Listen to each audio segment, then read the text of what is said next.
Hey guys, Shipra here, and in this video, I'll be doing review of LeEco from LeEco.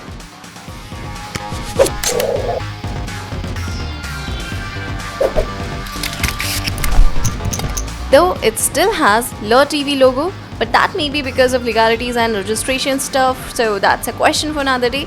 Let's now talk about pricing and stuff. It is priced at 12,000 rupees and I have already posted its unboxing and initial impression, so follow link below to watch the video.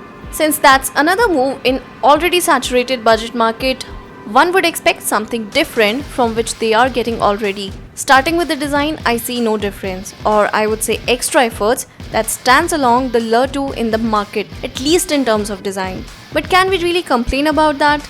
Let's just assume a speaker grill or micro USB port at the top. Wouldn't be that awkward, but still no innovation in terms of design, I would say. So to overcome that, specs do a great job here. Snapdragon 652 octa-core processor, 3 gigs of RAM, Full HD display, 16 plus 8 megapixel cameras and 32 gigs of internal storage. Sounds wonderful, isn't it? First, let's talk about its not so new design. It looks just like its predecessor with few tweaks. Front bezel, power key, volume rocker, SIM slot, speaker grill and Type-C port mostly remains same except back camera module. Now it's bigger 16 megapixel camera bump with dual tone LED flash and a fingerprint sensor below it. Not to forget, one-hand operation remains tricky. So now you must be wondering, where is the headphone jack located? Well, there isn't one. It only has an input-output USB Type-C port, and here we have 3.5mm to USB Type-C connector which we have got in the box. LeEco has come up with a proprietary audio transmission technology called Continual Digital Lossless Audio (CDLA). It transmits audio digitally using the device Type-C port. Company claims better audio output with this technology, but I found no difference when I tested them. Also, I tried these Type-C earphones with the other devices having Type-C port and it wasn't compatible with them.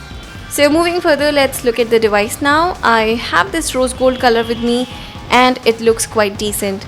Backlit navigation buttons do light up when pressed. Now fingerprint of the device is accurate and relatively fast at 0.4 seconds of recognition, but not the fastest of all. Now coming to display, it packs in 5.5-inch Full HD IPS LCD panel. A resolution of 1080p results in a sharp and pleasant display, color reproduction is good, sunlight readability remains acceptable. Black looks deep and whites are bright. All of this combines to make this a decent display to watch content on. LeEco's own EUI 5.6 runs on Android 6.0 Marshmallow and it looks nowhere close to stock Android. There's no app drawer. Recent apps, quick toggles are operated by one single button. Coming to performance, octa-core Snapdragon 652 processor is coupled with 3 gigs of RAM, Adreno 510 GPU and 32 gigs of internal storage. Everything is well optimized to perform everything you throw at it. Even extensive multitasking remains lag-free, gaming was smooth. You can see graphics are crisp and smooth while playing. Temperature remains under control even after prolonged gaming and it doesn't get heat up. Let's take a look at the camera now. 16 megapixel shooter does a decent job outdoors. You will see reasonable color saturation levels and sharpness. Daylight photography remains true to the colors. Colors do look warm at times, but overall satisfactory. Sometimes you can figure out lack of details and noise creeping in low light. So was the case with LeEco, so no improvement here. However, it is capable of recording 4K videos at 30 fps and 720p slow motion video at 120 fps, but output is not that great. Selfie cam works fine in daylight, but again, performance lags behind in low light condition. The smartphone comes with a non-removable 3000 mAh battery. It lasted for around 7-8 hours on heavy usage and almost a day on regular usage, including browsing, chatting, few hours of gaming and calls, which is a fair deal.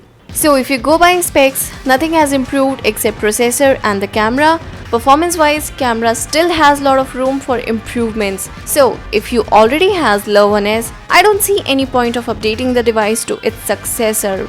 Others can consider LeEco for its improved design and better performance. So this was my full review of LeEco LeEco. I hope you found it useful, and if you did, make sure you subscribe our channel for upcoming good stuff.